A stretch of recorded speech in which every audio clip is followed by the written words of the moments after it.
against her. Is there a motion? Good evening, everybody. Welcome to meeting for the Portsmouth Police Commission. And I'd like to officially call the meeting to order and ask Commissioner Coyle if she will lead us in the Pledge of Allegiance. Certainly. I pledge allegiance to the flag of the United States of America and to the republic for which it stands, one nation, under God, indivisible, with liberty and justice for all. Thank you. And before I make the motion to suspend the agenda and move up item number 1 under the Chief's report, I'd like for all of us to take a moment of silence. Our greater Seacoast community suffered a terrible loss on Thanksgiving morning with the death of Drew Lucky number 7. And I know her family celebrated her life today. And I know that many of the folks in this department were on hand and helped save lives that day. And for that work, we're eternally grateful. And for now, if we can just take a moment of silence to honor Drew.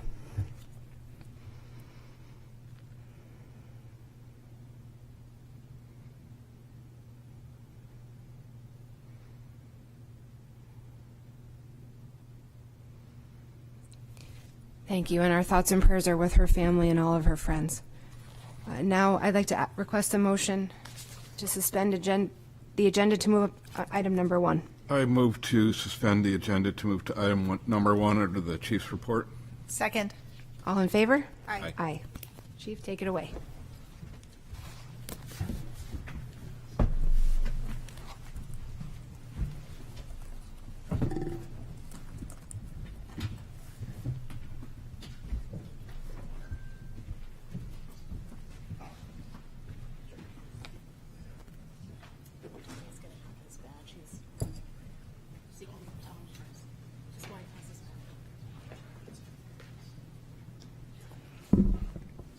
Welcome, everyone. Thank you for coming and attending.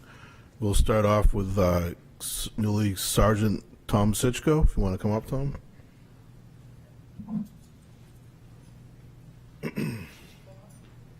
I'll call her up in a minute. Just me and you. So on October 24th, the Board of the Police Commissioners unanimously voted to appoint Tom Sitchko to the rank of Sergeant assigned to the Patrol Division. Soon thereafter, on November 9th, the board also voted to promote Don Denman to detective. It is my pleasure to vest both of these with my authority in their new position. Tom is in his 6th year with the Portsmouth Police Department, assigned to patrol. During this time, he served as a member of the motorcycle unit, the crime scene team, the drone unit, and most recently as a field training officer. In his addition to service with the Portsmouth Police Department, Tom served 14 years as a police officer with the North Olmsted Police Department in Ohio. In 2015, he was awarded the VFW Police Officer of the Year Award for his hard work and dedication. Prior to becoming a police officer, Tom served for 4 years as a patrol officer with the state of Ohio. Tom holds a bachelor's degree in criminology and criminal justice from The Ohio State University. By virtue of the authority vested in me through the Commission by RSA 105-C:(A) and the Portsmouth City Charter, Amendment E, trusting in your experience, integrity, and fidelity, I do hereby promote you to the rank of Sergeant of Police with the Portsmouth Police Department. With all the power and authority and subject to duties and liabilities of the position, congratulations.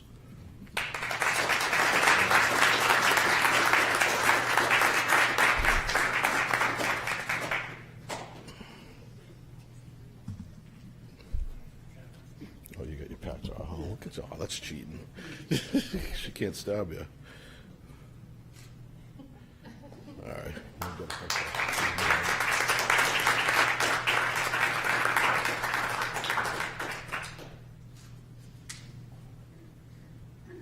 Thank you.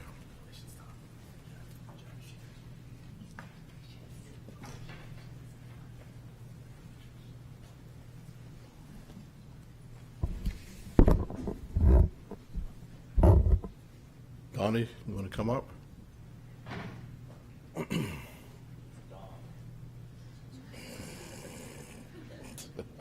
Donald.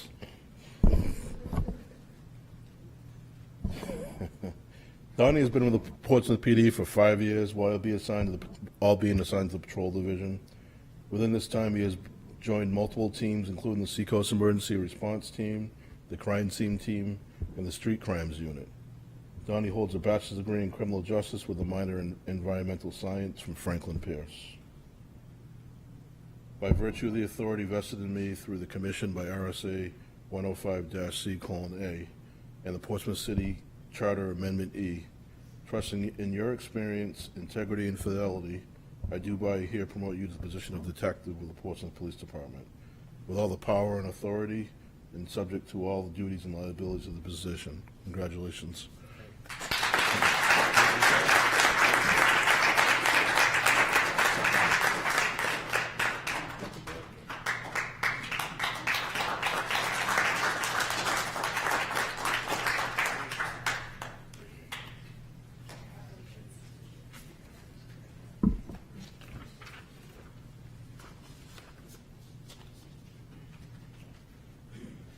To call Christian and Ben up now. These are our two new Portsmouth police officers. We're swearing in tonight. Start with Christian Pete. You want to step forward, Christian? Christian's a Portsmouth, New Hampshire native. He's currently working the administrative capacity until he's able to attend the 191st Full-Time Police Academy in January of 2023. Christian is a graduate of the University of New Hampshire with a degree in criminal justice and homeland security, and was a member of the UNH football team. He also completed an internship with our department in the spring of 2021. Ben, you step forward. Ben comes from Leominster, Mass. He's a graduate of Fitchburg State University with a master's degree in criminal justice.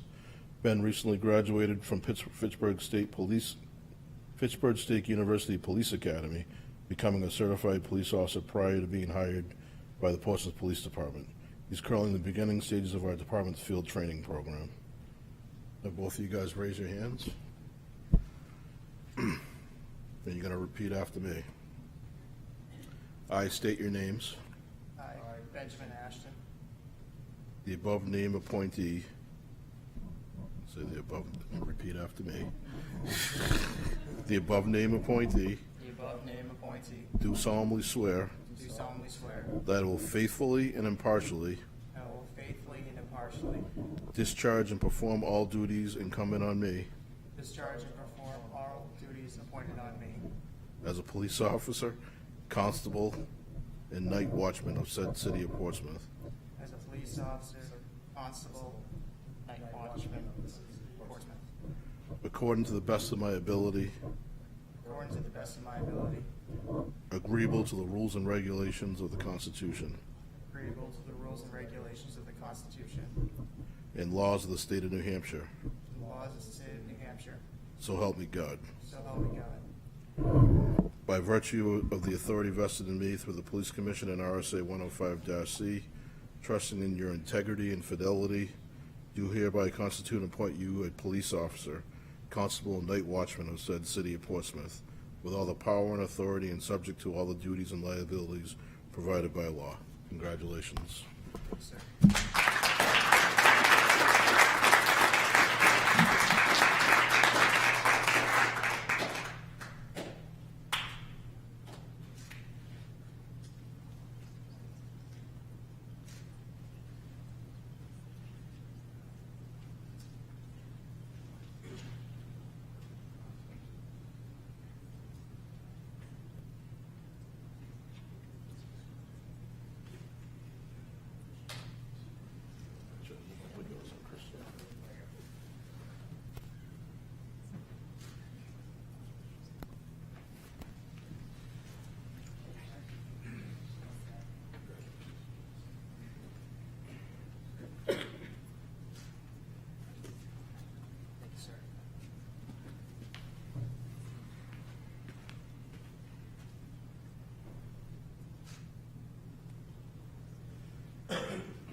That's the end of our ceremony. If you guys would like to stand and watch our commission meeting, you're more than welcome, but you can leave now if you'd like. Distanced.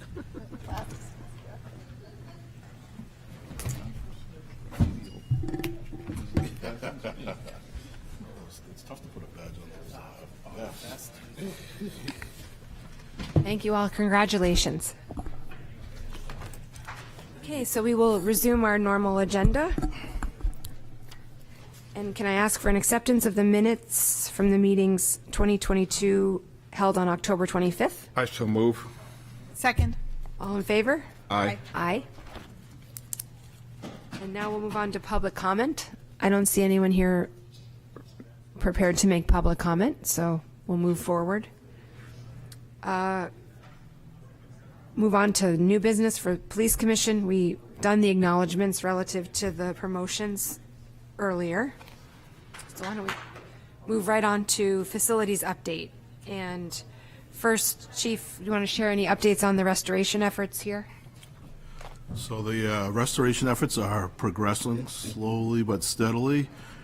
We had moved to the court office and have run into a little bit of a roadblock with some plumbing issues, so we're trying to remedy that, which has set us back a couple of weeks, but we're still moving forward, and hopefully, fingers crossed, will be done. I won't even say.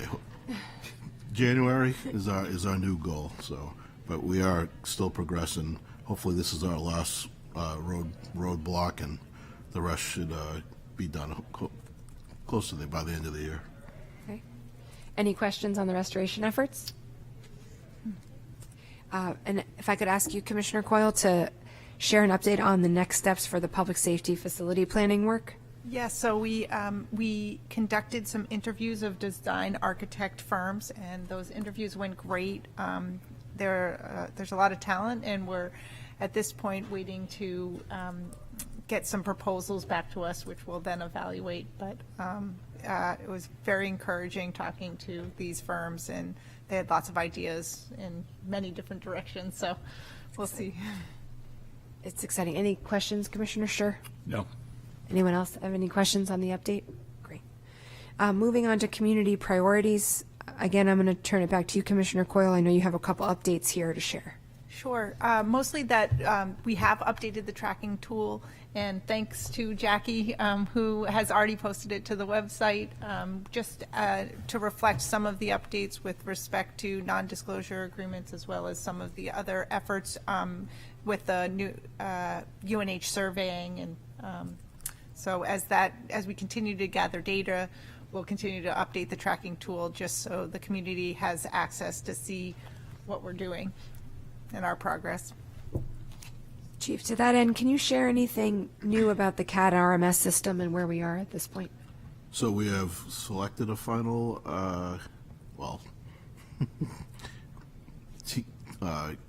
company that we are going with, and we're still working on the final bid Scope of prospect work. of what it's going to be done on it. Okay. Any Is idea there on? anything more to add on to that? Well, I was just going to say, we've got the proposals and whatnot, but Daisy's working on the ancillary programs that kind of have to fit in with that. There's one for fire, and the vendors didn't have a court module really that was workable, so we're looking at an ancillary program for that. And Daisy's working, once she gets information on that they can talk to each other and pass information back and forth, then we can do a final, like, contract and whatnot. And so can you share more about the length of the contracting process? How long do you think that will take? We actually had a meeting scheduled, but we had to reschedule it to put all the materials together for the legal department upstairs. Okay. So once they have everything all indexed, they'll go through a review. I'm not sure how long that will take. But then the final contract also has to go through them. Right. So, Okay. Thank you for that update. Other questions? Go ahead. Does the final contract need approval by the city council? since we went out to bid, no. Okay. No, The money's already been authorized for it, so Correct. it's just a matter of us Selecting, selecting and finalizing. signing that contract. correct. All right, thank you for that update. So now we'll move it over to you, Chief. I know we covered the first item on your agenda already. Okay. I'll let the deputy handle the traffic stats, and then I'll go on from there. Thanks, Chief. So for the month of October, we had a total of 735 motor vehicle stops. We had 15 DWI arrests, which is a marked increase in years past. Of those traffic stops, a total of 692 warnings were issued. And last month, there was a request to have a bit more of a breakdown on what are we summonsing and warning for more frequently during our motor vehicle stops. Due to the limitations of, coincidentally, our CAD RMS system, it's difficult to pull exact percentages, but of those, of that data, we were able to pull just some overall figures. Speed is the number one reason for motor vehicle stops, and that's reflected in 59 warnings, 4 summonses. Stop sign violations, 7 warnings, 1 summons. Traffic control device, which would be a traffic signal or something similar to that, 4 warnings, 2 summonses. Unregistered motor vehicles, 43 occasions, 33 warnings, 10 summonses, 77 inspection violations, 65 warnings, 12 summonses. And again, just the bottom number here is readjusted today, again, based on some anomalies in the current CAD program. We had 67 total reportable crashes in the month of October. So, and again, piggybacking on the CAD RMS, we're very anxious to be able to pull more specific data in the future, because even just pulling these numbers here is time consuming, and it's not easily mined from the current system we use. But that does give you a breakdown. Commissioner Shuri had asked last month. A lot of stops for speed, inspection stickers, some of them moving violations, some not, but that is an overall picture of our traffic enforcement efforts. Just as a follow-up question, a topic of some interest to me. I'm looking at most of the non-moving violations, that is like inspection sticker, registration. How often are those a warning and summon or a summons? So in looking at inspection, so in this instance here, 77 total motor vehicle stops. 65 of those 77 were warnings, and 12 of those 77s were summonses. Got it. Oh, okay. And a lot of times what is customary as well is we would issue a summons with a 7-day grace period. So if I'll issue you the summons and I'll put 7 days on it, and if you bring to the station your inspection sticker, you get it inspected within those 7 days, it'll be changed to a warrant. Which is an effort towards compliance, right? I mean, the goal is towards compliance, Yeah, right? right. Yeah, and that's a very common practice, is to, if somebody says I'm on my way to get it inspected, more often than not, we're going to give them the benefit of the doubt, and you bring that sticker to the station the next day or within 7 days, we'll take that back and turn it to a warning. Thanks. And just one side note, Deputy Chief, we got to get a little insight this afternoon into how difficult it was to migrate the data using the CAD RMS system. So we do appreciate this information, but I think today we got a little bit of insight into how difficult the extraction of the data is and why we're looking forward to the new CAD system. Amen. And I just added, since we're on traffic stats, I want to talk about the DWI arrests that we've been having. Before Thanksgiving came out, we posted on our website, on Instagram, we've been messaging out, trying to ask people to drink and drive responsibly. And one of our sergeants, Max Weber, pulled the DWI stats for this year. And right now, we are at 76 total DWI arrests, which is almost 50% higher than we're normally at. 15 or 50? 50%. So that was just for this year, not including December. So I asked him to give me the stats for the last 3 years, 3 years back to 2019, and looking at the number of DWI arrests we had, and then also the number of DWI arrests we had relative to a motor vehicle accident. So the deputy had just given you the monthly report of total accidents for the month, which I think he said was 67. 67. So for this year in 2022, out of those 67 not relative to the 67 that he said, but we've had 23 DWI-related accidents. Going back to 2021, the number was 22. If you go back to 2020 now, where you get into the pre-COVID times, it was 13, and in 2019 it was 14. So those numbers have almost doubled a number of DWI accidents, related accidents. But if you look at our DW arrest numbers, so we're at 76 as of today. Last year, our number was 79 DWI arrests. In 2020, that number was 48. And in 2019, it was 59. So we've had some significant increases. So we're just trying to emphasize even more. Now, it's another forum for us to please ask to be responsible driving. If you're going to have some alcohol, to find alternative methods of getting home, whether it be a designated driver or a taxi or Uber, Lyft, some other form of transportation. We are increasing our patrols, DWI patrols, to try to prevent people from driving intoxicated. We're just asking for the community's help and support to just try to be responsible. If you've had too much to drink, please do not drive. And just a couple of little other stats relative to the DWIs. For this year, 2022, we've had 48 male arrests, 28 female arrests, and the average age has been 37 years old. Those who have taken tests to show what their blood alcohol or their alcohol limit is when they are arrested, the average is 0.14, and the legal limit is 0.08, so they're almost twice as high as the legal limit. So they're not people that are just maybe think they're okay, they're people that are heavily intoxicated. And then, as I stated, the number of accidents, we took 23 accident reports where the driver was arrested for DWI after an on-scene investigation. So, Chief, can I just say, hopefully, and this motivates me to do some additional outreach for the public awareness effort.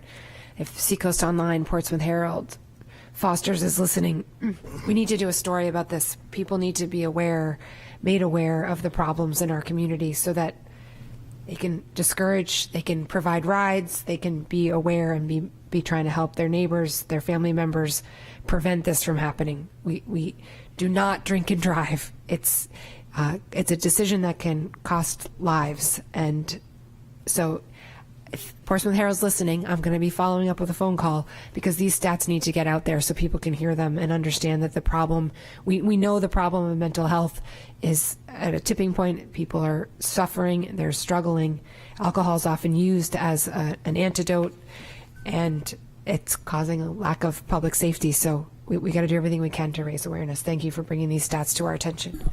Just to build on that, I think at least as reported in the Portsmouth Herald, a horrible example of the problem was the accident last Thursday, Thanksgiving morning, where one person died.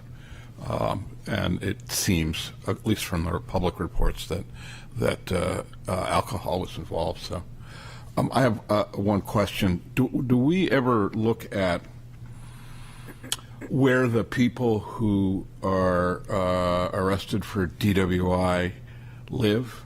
I mean, do we have a sense whether we're arresting people who are coming to Portsmouth to drink or we're arresting Portsmouth residents? So I don't have the specific answer to that, but I think they're not just people from out of town. Some of them are local Portsmouth residents. Some people are, that live in the Seacoast area. Some people from out of town I don't think, and Mike, correct me if I'm wrong, there's any particular scope of someone that we could focus on to try to address that attention on. There are people from all different walks of life, all different places, people that are familiar here, local people, they're just people that are making bad decisions. Well, you only have to look at the alcohol sales at the state liquor store to know that more alcohol is being consumed, more alcohol is being purchased. Therefore, there's greater risk of people getting behind the wheel of the car and causing a danger to themselves and other people on the road. So, will you circulate those stats so we can? Yeah, we can do it. It's actually, yes, we will. And I think, I don't know if they're up on our website, but we can get them up there on That would be great. on the Facebook page. I do But, think- I mean, this is not just a problem with just Portsmouth. This No. is going on across the entire state. You know, last week in Hampton, they had an intoxicated driver drive through a front of a restaurant, you know, where 4 people had to go to the hospital because he had too much to drink. You know, the state police has been dealing with operators on the highways driving over 100 miles an hour intoxicated. So it's not something that's just a Portsmouth problem, but it's a statewide problem. And a 50% increase in arrests and the correlation in the number of accidents is astonishing. And again, it's not a lack of enforcement in prior years, it's because the incidents are higher now. Yeah, that's right. Anything else on that particular topic, Chief? No, that's all I had. I think next is just Karen with Financial the report? financial report. Yep. Through the end of October, we're tracking just under 5% below the cap for the period, which is unusual. I don't think I've ever seen 5% below. But in November, we've seen a significant increase in the overtime coverage, training overtime, and events overtime, such as accidents or case investigations. And also, at the operations meeting this morning, they said the first half of the next shift, there's already 120 open shifts or shift. It can be a 4-hour or a 10-hour shift, depending. So that's before we even get into the day-to-day operations of people going out on sick or whatever. We have military deployments, FMLA, scheduled annual. And even though there are going to be 3 officers coming off of field training mid-January to help offset that, there's still going to be the military deployment. So it's all this long-term stuff that we can't seem to get out from underneath. Captain Cummings did an evaluation. When we do our budgeting, we do a shift relief factor into how many extra officers you need per shift, because about 20% to 30% of your shift will not be there. You just have to plan for that. And he did an analysis, and he was up to 50% of some shifts where people were out. So we're way above the average right now. And combating that. Detectives is also down staff, and as you know, dispatch is down staff. So there's just going to be a lot of overtime expenditures over the next several months. Grants, there's no new grant awards for this month, and still plugging away at the strategic plan. So Karen, can we go back to on the point about overtime, because I know this is often a point of question, concern in the community and on the city council, and just making it clear for folks that the overtime we're talking about is covering our basic shifts. Yep. It's not above and beyond. It's not elective. It's not No. voluntary. In many cases, it's mandatory overtime, and it's because we don't have enough staff. We're working to address that, but as every industry across the region has been hurt by challenging workforce recruitment, retention, hiring, police is at the top of the list of professions that are struggling to have enough talent in the pipeline to fill in. Just to mention on the staffing wise, our numbers are getting better as far as getting closer to being fully staffed, but it's not like when we hire someone, they start on the street tomorrow. It's generally could be anywhere from 4 to 6 months before we actually can use them to put them in service. So, And when there's openings at the academy as well. It's just another. I'd also point out that it's my understanding in talking with the chief that, and with Karen, that even when the department is fully staffed, the nature of shifts and allocating patrolmen to shifts. We're not going to cure the overtime problem, but we're going to improve we're going to have less overtime. Correct. I mean, I've been here for over 20 years, and I have never seen so many people out long-term, whether it be the military deployment or the on-the-job injury or whatnot. I've never seen this number. So, And so to be clear, when someone's out long-term, it creates a vacancy within the staffing model, but it doesn't create an opening that we could fill. Correct. We're still paying that person to do the job when they return. Makes it very difficult. You know, and this comes into effect of why we ask for additional officers, and people have an understanding, like, why do you need 70 police officers? Is because there has to be a relief system, because at any point in time, we could be down 20 or 30% of that 70 people, but we still have to do our job, and we still have minimum staffing levels, and without those numbers, we're forcing people to work more hours than they should be working. All right. Any other questions on the financial report? nope. Okay. We have Patrol Division. We don't have a report to present today or a court office report. The other thing, before we close, or any other miscellaneous business anyone wants to raise? I don't. Okay. I do just want to thank the men and women who responded on Thanksgiving morning to that horrific accident. I know we honored Drew's life at the beginning of the meeting.